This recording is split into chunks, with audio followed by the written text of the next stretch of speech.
മന്ത്രിസഭ പുനഃസംഘടിപ്പിച്ചു.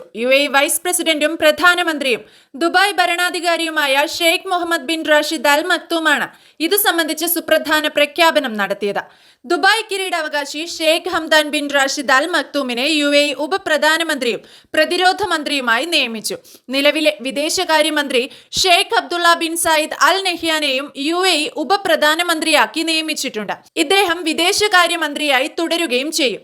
Sheikh Abdullah bin Zayed ചെയർമാനും Sheikha Mariam bin Mohammed bin Zayed Al Nahyan vice ചെയർമാനുമായ വിദ്യാഭ്യാസ മാനവ വിഭവശേഷി കൗൺസിൽ, നിലവിലുള്ള വിദ്യാഭ്യാസ ഉന്നത വിദ്യാഭ്യാസ മന്ത്രാലയം, ഹ്യൂമൻ റിസോഴ്സ് ആൻഡ് എമിറേറ്റൈസേഷൻ മന്ത്രാലയം എന്നിവയ്ക്കൊപ്പം കമ്മ്യൂണിറ്റി ഡെവലപ്മെന്റ് മന്ത്രാലയത്തെയും കൂടി ഉൾപ്പെടുത്തി വിപുലീകരിച്ചു. കൂടാതെ നാഷണൽ സെന്റർ ഫോർ ക്വാളിറ്റി എഡ്യൂക്കേഷന്റെ തലവനായി Sheikha Mariam bin Mohammed bin സായിദിനെ നിയമിച്ചു.